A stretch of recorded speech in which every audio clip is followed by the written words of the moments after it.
everyone, welcome back to the show. Today, we're diving deep into some seriously cool tech, an AI that can make super realistic pictures of people. Yeah, and they can even like change their looks and how they're posing. Exactly.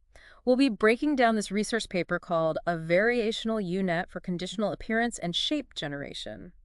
A mouthful, I know. It is a bit of a tongue twister. But don't worry, we'll make it clear. We'll unpack how it all works, what's so special about it, and what it can mean for the future. Because trust me, there are some pretty surprising results and even limitations that you won't want to miss. Oh yeah, this is going to be good. So right off the bat, Yeah. making realistic human images, it's way tougher than you might think. Right. If It you- really is. It's not just about getting the colors right. It's about this crazy interplay between like shape, like how someone's standing, and their proportions. Mm-hmm. And then you have appearance, like clothes, hairstyles, facial features, all that stuff. Right, so it's like trying to hit a moving target. Exactly. Like imagine painting a target that's not only changing colors, but like squishing and stretching. Whoa! Yeah, constantly changing. So this is where this AI is mind-blowing. It uses two neural networks, a variational autoencoder, or VAE, and a UNet. Okay, I am intrigued. Think of the VAE like, a fashion stylist. It looks at tons of pictures to understand and capture what human appearance is all about, even individual styles. Ooh, so it's making like a digital style guide for each person? Oh, got it. It learns all those little visual things that make someone's look unique. So... Now, the UNet, that's like our master tailor, focused on the structure, the layout of the body, Right. the pose, the position of the limbs, proportions, you name it. Okay, so VAE grabs the what of appearance and UNet tackles the how of posing. What I find amazing is how it brings those two things together What? to separately control appearance and shape. And that's the magic. The researchers call it disentanglement. It's a game changer. It does crazy things like appearance sampling. Okay, break that down for me. Imagine a digital fashion model striking a pose. Now, this AI can generate tons of variations of that model's appearance. Different clothes, hairstyles, even facial features, No way. all while keeping the same pose. So it's like a digital wardrobe with infinite possibilities. Exactly. You mentioned something about appearance transfer, too. That sounded even wilder. Oh, yeah, that takes things up a notch. I bet. Say you've got a photo of someone in an awesome outfit, right? This AI can take that outfit and put it on someone else in a completely different pose. Whoa, it's like style swapping? Taking someone's fashion sense and putting it on someone else? Mind-blowing. Yeah. You know what? Let's look at some of those visuals the researchers made. You can also find them on our website. So what am I seeing here? In this first one, you see a bunch of poses. Right. And below them, the AI is making different clothing styles for each one.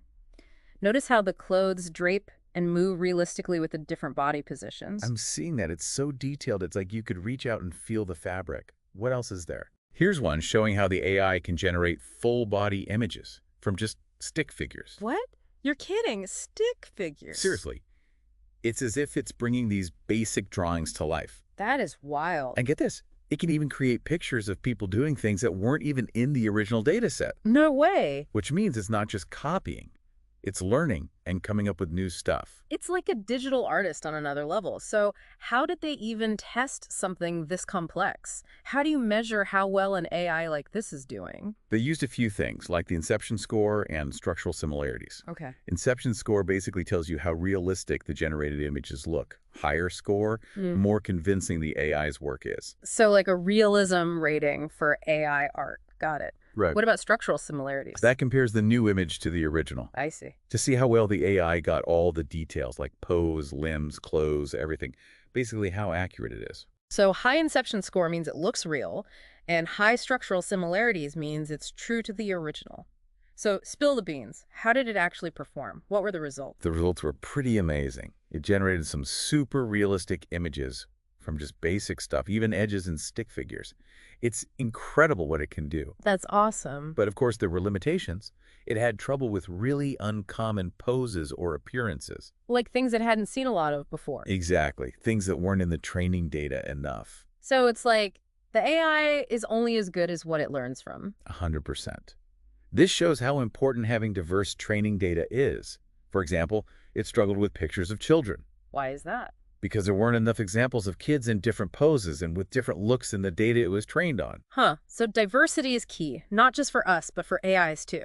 Their success is tied to how much variety they learn from. But even with those limitations, the potential here is huge. Oh, yeah, definitely. What could this mean for, like, the real world? How could this AI be used out there? That's the big question, and one we'll get into more in the next part of our deep dive. Ooh, can't wait. But just to give you a sneak peek, imagine the impact on something like fashion design. Okay, yeah. Designers could use this to create virtual clothes, experiment with styles on digital models, even personalize designs for individual customers. Whoa, personalized digital fashion. That's revolutionary. It would change the entire industry. Absolutely. And that's just scratching the surface. We'll explore more possibilities in part 2.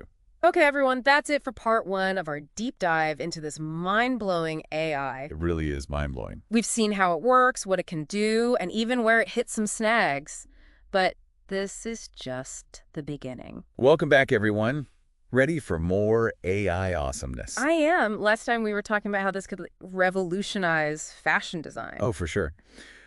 But the researchers didn't stop at just making still pictures. Oh. They wanted to see if this AI could handle moving pictures, like making short videos. Hold up. AI-generated videos of people. Now that's something I gotta see.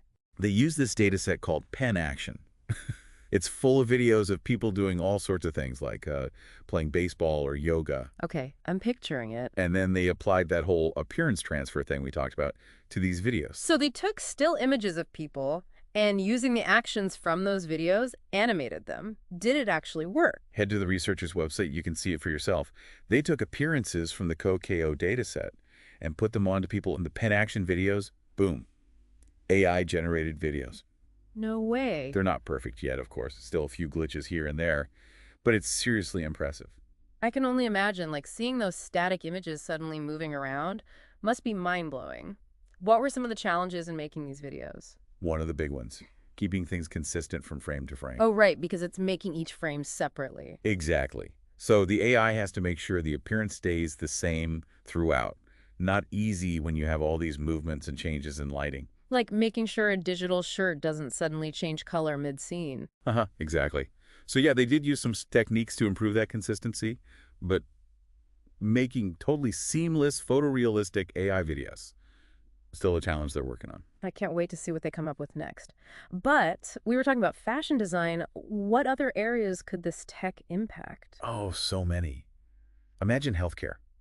Doctors could create 3D models of their patients, Right. see their anatomy in crazy detail, super helpful for planning surgeries. That's like next level personalized medicine, like having a digital twin for doctors to work with. Exactly. What about education? Think immersive learning environments where students can actually experience history through AI-generated characters. Oh, wow. Making history come alive way better than any textbook could. Totally. Then there's architecture. Architects could use this AI to play with different building designs. Cool. Visualize them in different places, even test their strength using virtual simulations. So they can like test drive a building before they even build it? Yeah, pretty much. Amazing. What about like law enforcement or even therapy? Oh, absolutely. Law enforcement could make realistic recreations of crime scenes. To help with investigations. Exactly. And in therapy, virtual avatars could help people deal with social anxiety or practice communication. So many possibilities. It feels like this tech has the potential to touch so many different areas, each with its own unique challenges and opportunities. This AI is clearly super powerful, Oh, yeah. but with that power comes responsibility. For sure. We have to be careful about how it's developed and used. 100%. Thinking about the ethics, how it could be misused, all of that is crucial. Yeah. We got to approach it with a balanced view, seeing both the good and the bad. Totally agree. You know, there's this one detail from the research paper I can't get out of my head. Yeah. You mentioned how the AI could create images of people wearing clothes that weren't even in the original data set. Like, could this AI actually be a fashion designer? That's what the research is suggesting. It really makes you think, what is creativity really? Where's the line between human ingenuity and AI? That's what we'll pick up in part 3. And we're back. Final part of our deep dive into this crazy AI that can make these super realistic images of people. Last time we were like, wait, could this thing actually be a fashion designer? Yeah, that's a wild thought, right? Yeah. It really gets you thinking about what creativity even means. Like, where does human ingenuity stop and artificial intelligence begin? It's mind-blowing. So how is it even possible, for the AI to come up with these new designs? Well, the paper doesn't give us all the answers, but there are some interesting ideas. One is that it's building on what it's learned from all those pictures it was trained on. Hmm. Like imagine showing a kid tons of animal pictures. At some point, they might start drawing crazy creatures, mixing and matching parts of different animals. Right, right. Maybe this AI is doing something similar with fashion. Taking bits and pieces of existing designs and making something totally new. Exactly. It's a kind of computational creativity. It's not thinking like a human designer, but it's coming up with unique stuff based on all that data. But is that really creativity? If it's just based on what it's already seen? I mean, we think of creativity as breaking the rules, coming up with something totally original. Yeah, and that's where things get kind of philosophical, like what even IS, true creativity. Is it just about being original, or is it about making something beautiful and meaningful? This AI is really pushing the boundaries of what we think creativity is. I never thought I'd be talking about AI and philosophy. So if it's just working from data, is it stuck remixing old ideas? Could it ever design something truly groundbreaking, like unlike anything we've ever seen? Hard to say for sure. But here's the thing. The researchers found that it wasn't just randomly throwing fashion elements together. The designs actually had a sense of style, like they made sense together. So it's not just a random fashion generator, it's making stylish choices. Right, and that kind of suggests there might be more going on than just data.